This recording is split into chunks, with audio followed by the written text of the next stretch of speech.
warahmatullahi wabarakatuh. Baiklah, saya Noviandi sebagai guru fisika di SMK Negeri 1 Tapung Hulu. Baiklah, saya akan menjelaskan tentang materi listrik statis.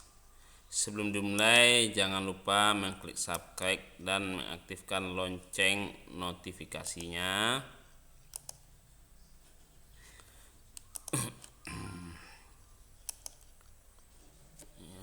Oke, baiklah, kita mulai. Listrik statis adalah listrik yang tidak mengalir dan berupa muatan listrik pada suatu benda. Struktur atom tadi atas 3 neutron, yaitu bermuatan netral dan terletak pada inti atom, tidak berpindah. Kemudian proton itu bermuatan positif dan terletak pada inti atom, tidak berpindah. Kemudian elektron bermuatan negatif yang terletak pada kulit atom, dapat berpindah dengan menerima atau melepas energi. Dan muatan listrik muncul akibat adanya perbedaan jumlah elektron dan proton pada atom benda. Hukum Coulomb itu besar gaya tarik menarik atau tolak menolak antara dua buah benda bermuatan listrik, berbanding lurus dengan muatan masing-masing benda dan berbanding terbalik dengan kuadrat jarak kedua benda tersebut. Jadi secara matematis dapat ditulis K sama dengan K Q1 Q2 per R kuadrat. K itu sama dengan 1/4 pi epsilon 0, di mana F sama dengan gaya Coulomb, satuannya newton, Q itu besar muatan listrik, satuannya Coulomb. Kalau Q1 berarti muatan listrik yang pertama, Q2 muatan listrik yang kedua. R itu jarak benda,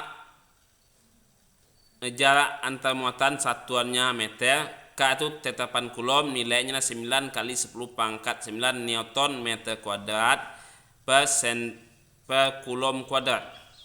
Dan epsilon 0 itu sama dengan permitivitas medium, satuannya C kuadrat per N meter pangkat 2, nilainya adalah 8,85 kali 10 pangkat min 12 C pangkat 2 per N M pangkat 2. Ini kalau kita masukkan angka di sini ya, nilai pi itu 3,14. Jadi 4 kali 3,14 kali 8,85 kali 10 pangkat min 12, hasilnya yaitu 9 kali 10 pangkat 9 Newton meter kuadrat per Coulomb kuadrat. Kemudian sifat muatan listrik. Nah, sifatnya ada dua. Pertama, muatan listrik itu sejenis, akan tolak menolak. Kemudian muatan listrik berbeda, akan tarik menarik.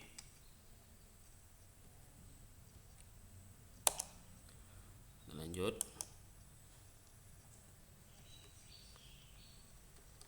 Kemudian resistan gaya atau Coulomb jika terdapat lebih dari dua benda bermuatan. Pertama, muatan segaris itu F total sama dengan F1 tambah F2 tambah F3 tambah sampai Fn. Yang keduanya, muatan berbentuk sudut siku-siku pada benda pertama. Itu F totalnya sama dengan akar F12 pangkat 2 tambah F13 pangkat 2. Dan muatan tidak membentuk sudut siku-siku pada benda pertama, itu F total sama dengan akar F12 kuadrat ditambah F13 kuadrat ditambah 2 F12 kali F13 cos theta. Dan medan listrik adalah daerah di sekitar benda bermuatan yang masih dipengaruhi gaya Coulomb. Kemudian itu kuat medan listrik, itu dilambangkan dengan E, menunjukkan tingkat kekuatan gaya listrik di sekitar benda bermuatan. Secara matematis dapat tulis E sama dengan K kali Q per R kuadrat. E sama dengan F per Q. E itu kuat medan listrik, satuannya Newton per Coulomb. Q itu besar muatan listrik, satuannya Coulomb. Q kecil itu besar muatan uji, satuannya Coulomb. R itu jarak titik terhadap muatan sumber, satuannya meter. Kemudian energi potensial listrik itu atau EP adalah energi yang dimiliki suatu benda yang bermuatan bila didekatkan suatu muatan uji. Jadi EP sama dengan K Q besar kali kecil per R. Jadi Q itu sama dengan besar muatan listrik, satunya Coulomb. Q kecil itu besar muatan uji, satunya Coulomb. R itu jarak antar muatan satuannya meter. Dan usaha listrik itu dilambangkan dengan W adalah usaha yang digunakan untuk memindahkan muatan uji yang berada dalam suatu medan listrik. Itu delta W ya. Ini A ini nggak ada sebenarnya. W sama dengan delta P sama dengan K Q besar Q kecil kali ini 1 sebenarnya ya. 1 per R1 dikurang 1 per R2 sama dengan Q dikali V2 dikurang V1. R2 itu tujuan ke sumber muatan, R1 asal ke sumber muatan. V2 itu potensial tujuan, V1 potensial asal. Kemudian potensial atau beda potensial listrik itu dilambangkan dengan V adalah usaha listrik tiap satuan muatan yang terjadi ketika muatan uji dipindahkan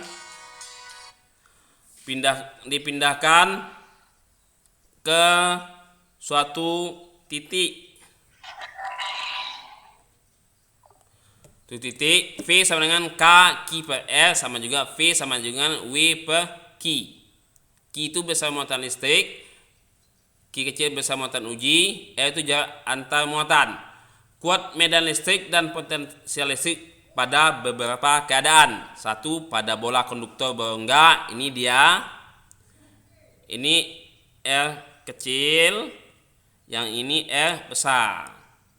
Diameter jari yang kecil, bola kecil, R besar, jari muat bola besar. Jadi kuat medan listrik dalam bola berongga jika jajah R kecil dari R besar, berarti kuat medannya sama dengan 0. Di luar bola, ini dalam bola, ini luar bolanya, R kecilnya besar sama dengan R, berarti kuat medannya E sama dengan K Q per R kuadrat.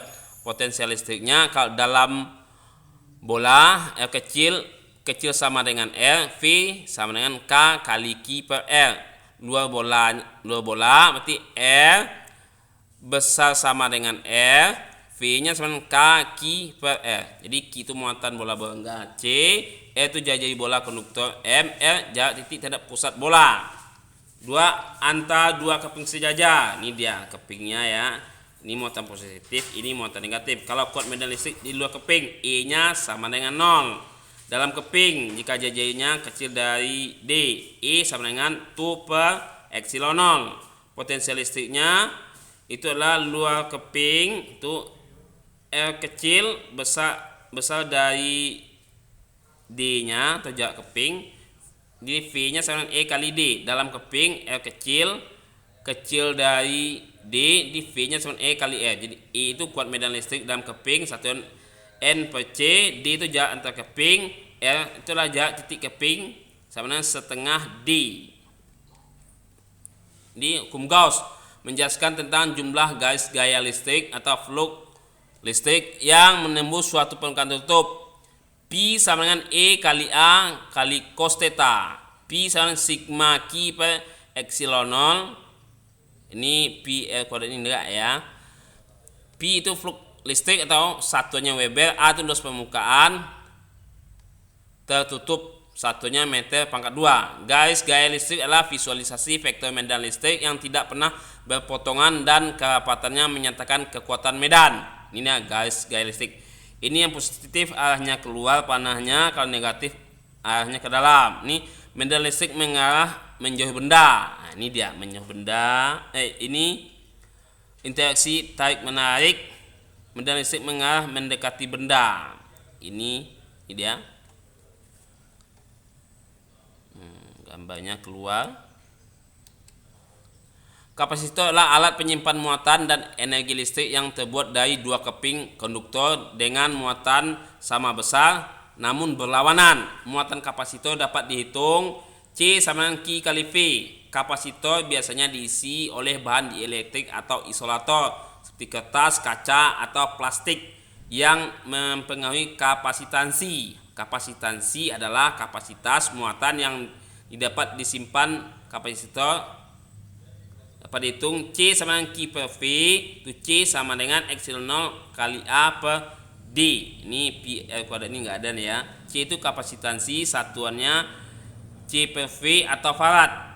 A itu luas permukaan keping 1 meter persegi, D itu jarak antar keping 1 meter, epsilon 0 itu permeabilitas medium, satunya C kuadrat per N meter kuadrat. Jadi nilainya 8,85 kali 10 pangkat min 12 C kuadrat per N M pangkat 2. Kemudian untuk baterai tidak atau pernah dihubungkan, itu muatannya QD-nya sama dengan Q0, potensialnya VD-nya sama dengan V0 per epsilon R. Jadi VD kecil dari V0. Baterai tetap dihubungkan, pemuatannya berarti QD besar sama dengan Q0, Q besar D sama dengan epsilon R Q0, potensialnya VD sama dengan V0.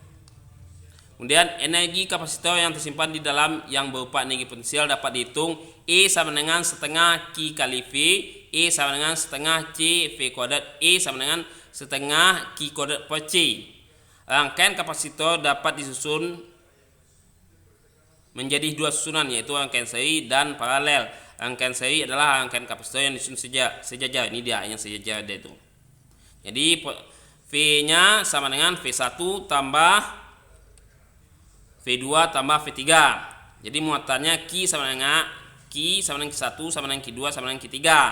Jadi kapasitas kapasitornya 1 per CS sama dengan 1 per C1 tambah 1 per C2 tambah 1 per C3 tambah sampai sekian CS itu kapasitor seri. Kemudian rangkaian paralel adalah rangkaian kapasitor yang disusun bertingkat. Ini dia bertingkat nih. Potensialnya disusun, potensial di seluruh kapasitor adalah sama. Jadi potensialnya V sama dengan V1 sama dengan V2 sama dengan V3. Kemudian muatannya Q sama dengan Q1 ditambah Q2 tambah Q3. Kemudian kapasitas kapasitornya CP sama dengan C1 ditambah C2 tambah C3 tambah sampai seterusnya. Kemudian aplikasi kapasitor antara lain, pertama bridge pada kamera menggunakan kapasitor, kemudian alat untuk memilih frekuensi radio, memisahkan arus bolak-balik AC dengan arus arah DC dengan menghambat arus AC dan menahan arus DC. 4. Filter pada rangkaian catu daya. Kelima, menghilangkan loncatan api dalam rangkaian skala. Keenam, menghilangkan bunga api pada sistem pengapian mobil. 7. Menghemat daya listrik dalam rangkaian tube lab. 8. Catu daya cadangan sehingga sumber energi yang menyuplai alat listrik terputus. Sekian, terima kasih. Assalamualaikum warahmatullahi wabarakatuh.